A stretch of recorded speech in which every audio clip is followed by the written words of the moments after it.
L'écosystème de type vasière est fortement présent sur les côtes atlantiques européennes soumises aux eaux marées. Ces immenses étendues découvertes à marée basse paraissent être désertes. Or, ce sont de hauts lieux de vie où se développent notamment des microalgues. On estime la production des vasières à 12 kg de matière végétale par mètre carré et par an, ce qui représente 70 salades au mètre carré. Sur le littoral de la Charente-Maritime, les sédiments provenant des fleuves se déposent dans les zones abritées et forment 3 grandes vasières. Ces apports de nutriments sont piégés dans la vase et les microalgues les utilisent pour se développer, à l'image des plantes utilisant l'engrais pour pousser. Les microalgues naissent donc dans le sédiment des vasières. Les microalgues du sédiment sont aussi appelées microphytobenthos. Ce sont des diatomées. Une diatomée est une cellule unique enveloppée dans un squelette de silice formé de 2 valves qui s'emboîtent l'une dans l'autre, à l'image d'une boîte de camembert. Leur taille et forme sont très variables. Elles peuvent mesurer de 5 à 300 micromètres. Disons qu'une diatomée moyenne est quasiment équivalente au diamètre d'un cheveu. Comme tout végétal, les microalgues se développent également grâce à la lumière et à une température adaptée.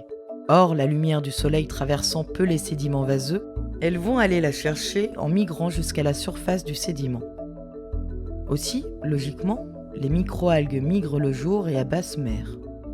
L'ensemble des diatomées vient former une couche quasi homogène à la surface du sédiment appelée biofilm.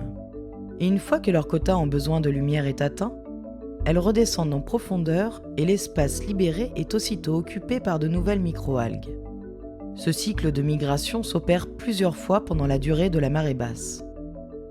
À basse mer, la migration des diatomées en surface leur permet d'accumuler l'énergie solaire. Elles vont utiliser cette énergie lorsqu'elles redescendent dans le sédiment à marée haute pour se multiplier par division. Les diatomées se reproduisent par duplication suite à ce processus de migration.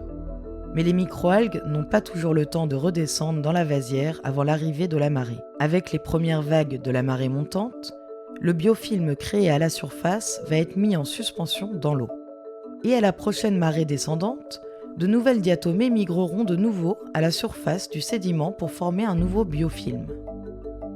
Cette alternance entre basse mer et haute mer stimule la production de microalgues comme la tonte d'une pelouse stimule la repousse de l'herbe. Une fois mises en suspension dans l'eau, les diatomées vont être transportées grâce au courant jusqu'aux huîtres et aux moules qui vont pouvoir bénéficier de cet apport de nourriture produit sur les vasières. Aussi, ce n'est pas l'huître ou la moule qui va chercher sa nourriture, mais la nourriture qui se déplace jusqu'à elle. Un des facteurs limitant la production de microalgues est l'espace disponible à la surface du sédiment. Cet espace est libéré à chaque mise en suspension. Aussi, le cycle de production des microalgues est continu et permet un apport de nourriture constant au coquillage. Ce fonctionnement naît d'un équilibre entre la présence des vasières, les spécificités écologiques des microalgues et la marée.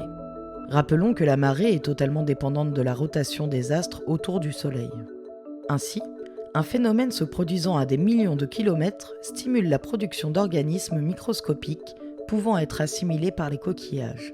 Et cette production microscopique va avoir une influence globale sur la conchiliculture de la Charente-Maritime.